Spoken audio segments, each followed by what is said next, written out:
Hello guys, ഇന്നത്തെ ഞങ്ങളുടെ യാത്ര എന്ന് പറയുന്നത് കുറച്ച് അമ്പലങ്ങളിലിട്ടാ. ഏകദേശം ഒരു 4 അമ്പലങ്ങളിൽ നിന്ന് ഞങ്ങൾ പോയിട്ടുണ്ട്. ഇവിടെ രാവിലെ ലേറ്റായിട്ട് എണീക്കുന്നതാണ്. എന്നാൽ ഞങ്ങൾ ഇന്ന് രാവിലെ തന്നെ യാത്ര തുടങ്ങിയതുകൊണ്ട് തന്നെ ഇവിടെ ഇതാ നോക്കിയേ പോകുന്ന വഴിയിൽ മൊത്തം ഉറക്കമായിരുന്ന ആൾ. കാരണം രാവിലെ എണീച്ചു, അതിൻ്റെ ഒരു ഉറക്കക്ഷീണം അവൾക്കുണ്ട്. നമുക്കറിയാമല്ലോ, കാസർഗോഡിലാണ് സെൻട്രൽ യൂണിവേഴ്സിറ്റിയിൽ നിന്ന്. അതാണ് ഇപ്പോൾ ജസ്റ്റായിട്ട് ഒരു വീഡിയോ എടുത്തത്. ഞങ്ങൾ പിന്നെ ഫസ്റ്റ് പോയത് മാടാവ് കാവിലാണ്. ശരിക്കും പറഞ്ഞാൽ മാടാവ് കാവിൽ അകത്തൊന്നും വീഡിയോസൊന്നും അലൗഡ് അല്ല. അതുകൊണ്ട് തന്നെ കുറച്ച് വീഡിയോസ് മാത്രമേ ഞാൻ എടുത്തിട്ടു. ശേഷം ഞങ്ങളൊരു ശിവക്ഷേത്രം പോയി. അത് കഴിഞ്ഞിട്ടാണ് രാജരാജേശ്വര ക്ഷേത്രത്തിൽ കൂടി പോയത്. ഞാൻ ആദ്യമായിട്ടാണ് ഈ ക്ഷേത്രത്തിൽ പോയത്. ശരിക്കും പറഞ്ഞാൽ അടിപൊളിയാണ്. ഒരു വലിയൊരു അമ്പലമാണ്, വലിയ അമ്പലമാണ്. ശരിക്കും വിശാലമായിട്ടുള്ള സ്ഥലങ്ങളുണ്ട്. അതുകൊണ്ട് തന്നെ യൂട്ടിനെ ഞാൻ ഫ്രീ ആയിട്ട് അങ്ങ് വിട്ടിരിക്കുകയാണ് കേട്ടോ. ഒരുപാട് ഐതിഹ്യങ്ങളുള്ള ഒരു അമ്പലം കൂടിയാണ്. എനിക്ക് ഇഷ്ടപ്പെട്ടു. എന്താ അറിയില്ല, പൊതുവേ ഭയങ്കര ഇഷ്ടപ്പെട്ടു എനിക്ക് ഈ അമ്പലത്തോട്. ഒരു പോസിറ്റീവ് എനർജി കിട്ടുന്നുണ്ട്. ഈ സ്റ്റാച്യു അടുത്തിടെ ആയിട്ടാണ് ഇനോഗ്രേറ്റ് ചെയ്തത്.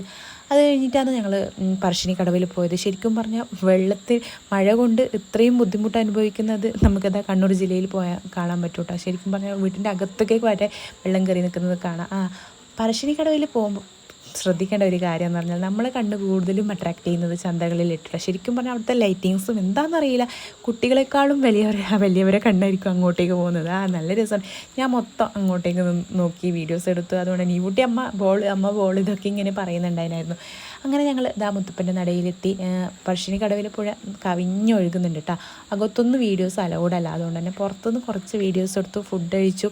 അങ്ങനെ ഞങ്ങൾ അവിടെ നിന്ന് മടങ്ങിയിട്ട് ഏകദേശം ഒരു 2:30 മണിയാകുമ്പോഴത്തേക്കും ഞങ്ങൾ മടങ്ങി. അങ്ങനെ 4 അമ്പലങ്ങളിലും പോയി. ഈ കുട്ടി നോക്കിയേ, ഒരു പാവക്കുഞ്ഞിനെ പിടിച്ച് അവളെ ഹാപ്പി ആയിരിക്കുകയാണ്. ശരിക്കും പറഞ്ഞാൽ ഇന്നത്തെ ഡേ